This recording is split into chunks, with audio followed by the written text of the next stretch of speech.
So with the release of High Seas, Ira here saw a massive new tool, and one impactful enough to arguably change her build approach within the budget formats. But with the then announced and now released Ira Armory deck on the horizon, at that time there wasn't a ton of motivation to innovate as things were potentially going to change.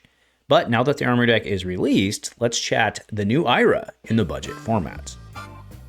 You're watching Budget Format Fab on Dice Commando, your BFF for all things in budget flesh and blood. Coming to you midweek each week, these videos are possible thanks to the support of our channel members. If you want to get involved with the channel and join us on our community Discord, please consider joining as a member. You can be our BFF and show your support with a like, a subscribe, and by leaving a comment. Community first, and go Commando.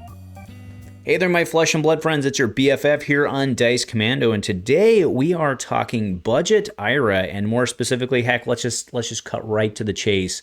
Sirens of Safe Harbor coming out of High Seas. This card is an absolute doozy that just fits right into everything Ira's wanting to do.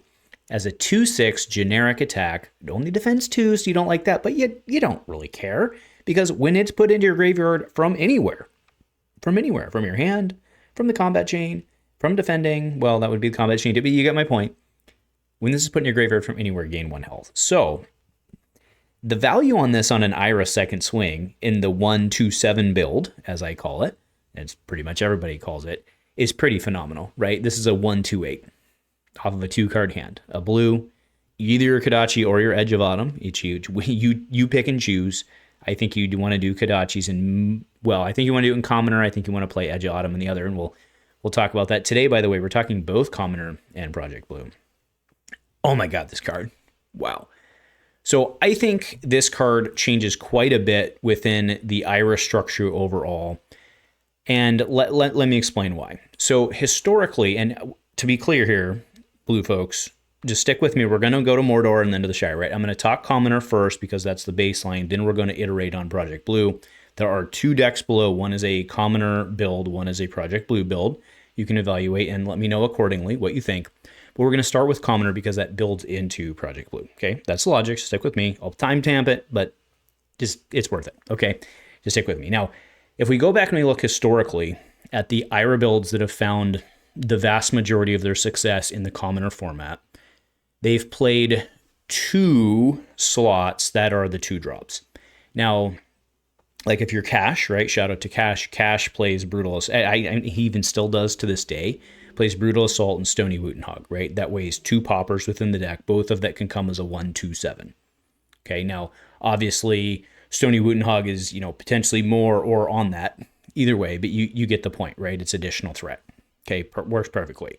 Now, many folks have, including myself over the years, they've gone with Flying Kick or some iteration on that. Some, I guess She Unleashed does find its way in, but Flying Kick definitely finds its way in. That's usually when you want to do the complete go wide thing on pop the RTT kitty thing, get the extra resource off of it. You have the extra chain link. It all works pretty well together. Here on Dice Commando, we call that the Ben Black Special. And Ben, I don't know if you're still out there or listening, but you still owe me a cast, buddy. Just throwing it out there. I'm joking in a way, but would love to see you again. Would love to see you again, my man. So with that understood, that you're playing 2, maybe 3 slots of the 2 drop. They're not all necessarily poppers, but cards you're looking at, again, Flying Kick, Surging Militia, Stony Wootenhog, Brutal Assault, completely gone considering this new card, right? I mean, why would, it's just even a 1-to-1, okay? But now that we have enough of those 2 5s and 2 6s, it is interesting that we could actually move away, potentially, from kind of the traditional value Ira build into still a value Ira build, but instead going 1/2/7 instead of trying to do maybe the 3-link thing. Because in a lot of cases when you're playing Ira, just with the way things work out, you're actually trying to hold back 3 cards to try to do things. And I think it's very interesting to look at just a raw potential, man, what the hell is going on with I do not know what's going on with the light, but it's that time of year with the sun setting in my window. So be it. So with that, let's go ahead and move on over to my commoner build that I want to cover first with you. Okay, so this is my ultimate Ira. The link's in many other videos you've seen before. We're running the RTT kitty packages. In this case, we are on 2 Kodachis with Mask of Many Faces. That's for some of the combo stuff that we're running, which makes a lot of sense for trying to do like back heel kick and stuff like that. Okay, so we are on 39 main board with a 7 inventory, obviously with the balance in the loadout. I mean, obviously the loadout covers the inventory as well, but you get it. So on Bittering Thorns, Fate, remember Fate and Sync we can play in Commoner, cannot in Project Blue, so that's very relevant for what we'll look at next, and also why there's a significant change. Flex Claws, you all know I love that. I am on Flying Kick, and then Leg Tap, I'm into that for Rising Knee Red and Blue. We're on Pouncing She for, again, the RTT Kitty Pop. Also, the card blocks 3, so it does what you need it to do if you don't need it. Sink Below, Sirens of Safe Harbor. We're on Red Blue Soul Bead. Surging Militia ×2. I love this. This card I've lost, well, to the aforementioned Ben Black because of this darn card. Really good. Twin Twisters, Water the Seeds. I do love this because you can lead with it, and it'll come in for a 3, and then another 3 on your, well, assuming you're coming Kodachi next, it would be a 1-3-3 for 2 cards, and then obviously a follow-up there, you would hope. Back Heel Kick, 1 Head Jab, and that's hence the 1-2 punch with combo, Whelming Gust Wave, and Wounding Blow. Obviously, you see we have a whole bunch of zeros.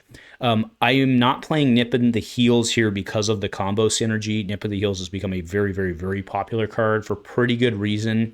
But again, if you look at this particular build, there's a lot of 4s there. So really Nip at the Heels just becomes like a 1 on the Kodachi. And in my opinion, I'd rather try to have the combo synergy. And if I was going to try to do the Kodachis, I'd probably try to do a Razor.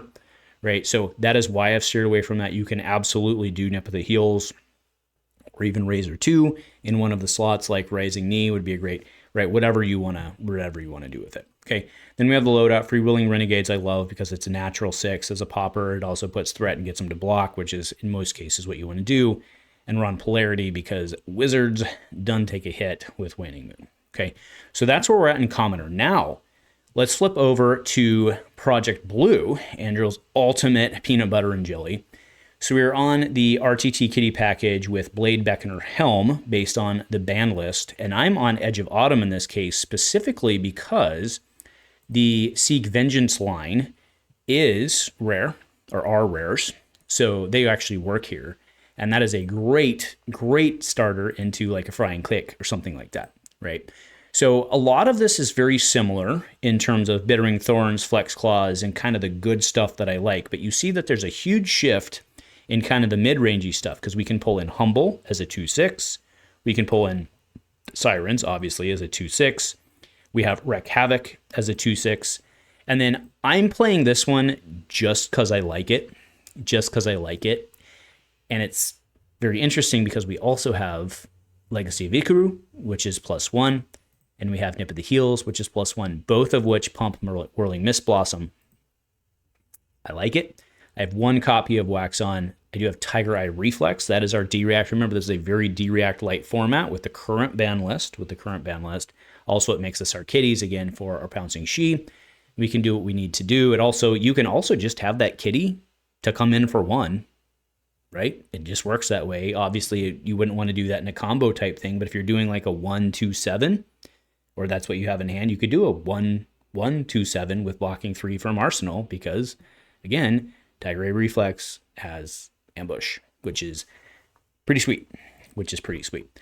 Now, moving down on the inventory, here's where things get really interesting in Project Blue. I think somebody might have paid attention to my We Need 55 Cards in the Sideboard episode. I'll see if I can link that here. But we've got Polarity and Respite. I have a Battlefront Bastion because I love that into Ira with the whole like leaving 1 floating for like the stab thing. We do have Kodachis. If you're going into a fatigue matchup, that's what you're going to want to do, because it just gives you more go wide and it's just pure value. Then we have Gloves, Hood, and of course, Robe of Autumn's Fall. So that rounds out the 2 additional builds with, again, you can see the change.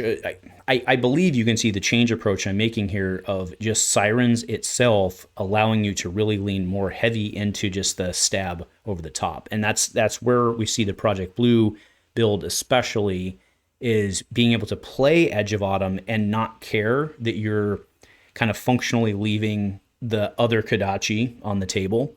so to speak. Now, sure, you want the other Kodachi like in Commoner, and again, I have it here for that fatigue matchup. But if you're trying to go to the face and threaten disruption like we're trying to do here because of the additional card pool, Edge of Autumn gets things done and it enables the potential combo. I really like it. So that's where I've decided to go. And I do think that Siren, if we're being fair, is Sirens alone what made this capable? No, it's not, because Vengeance, would I have gone Edge of Autumn without Vengeance? No, I wouldn't. That's fair.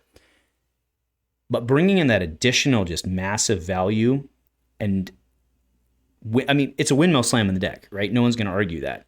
So because you're bringing in kind of that like 2/6 value train, it does, I think, shift the perspective. And I think that's why you see the difference from A to B. Of course, still utilizing Sirens in Commoner, but I think you're starting to see maybe at least where I'm going. So let me know if you agree, if you disagree. Either way, you got 2 deck lists out of the deal. You can let me know if you liked them or not. Nothing else, my friends. Go Commando.